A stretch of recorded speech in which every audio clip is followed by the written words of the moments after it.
ছোট পর্দার জনপ্রিয় মুখ রাহুল মজুমদার আবারও ফিরছেন নতুন গল্প নিয়ে। অনুরাগের ছোঁয়া শেষ হওয়ার অল্প সময়ের মধ্যেই তার নতুন ধারাবাহিকের ঘোষণা দর্শকদের মধ্যে কৌতূহল তৈরি করেছে। ইতিমধ্যেই প্রকাশ্যে এসেছে নতুন ধারাবাহিক সাত পাকে বাঁধা এর প্রোমো। পরিচিত নায়ক থাকলেও নায়িকার পরিচয় একেবারেই নতুন। এই ধারাবাহিকের নায়িকা হিসেবে দেখা যাবে সম্পূর্ণা রক্ষিতকে। টেলিভিশনের জগতে এটি তার প্রথম কাজ। বিরাটির মেয়ে সম্পূর্ণা অভিনয়ের দুনিয়ায় আসার আগে ছিলেন পড়াশোনায় মনোযোগী। কম্পিউটার সায়েন্সে বিটেক পাশ করা এই তরুণী হঠাৎ করে ক্যামেরার সামনে এসে নতুন অধ্যায় শুরু করেছেন। প্রথম কাজেই বড় সুযোগ পেয়ে স্বাভাবিকভাবেই উচ্ছ্বসিত তিনি। গল্প অনুযায়ী সম্পূর্ণার চরিত্রের নাম শাওন। অন্যদিকে রাহুল অভিনয় করছেন শুভ চরিত্রে। শুভ একজন নিম্ন মধ্যবিত্ত পরিবারের ছেলে, যে কাজ করে এক প্রভাবশালী রাজনৈতিক নেতার সহকারী হিসেবে।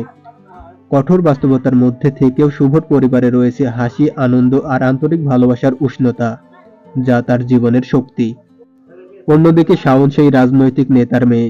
বিত্ত বৈভবে বড় হওয়া শাওনের ঠিকানা রাজপ্রাসাদের মতো বাড়ি, কিন্তু সব আরাম আর সুযোগ সুবিধার মধ্যেও তার জীবনে নেই ভালোবাসা।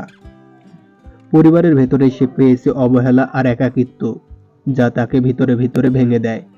সম্পূর্ণ বিপরীত দুই জগতের মানুষ কিভাবে একে অন্যের জীবনে প্রবেশ করে এবং ভালোবাসার অর্থ খুঁজে পায়, সেটাই এই ধারাবাহিকের মূল আকর্ষণ।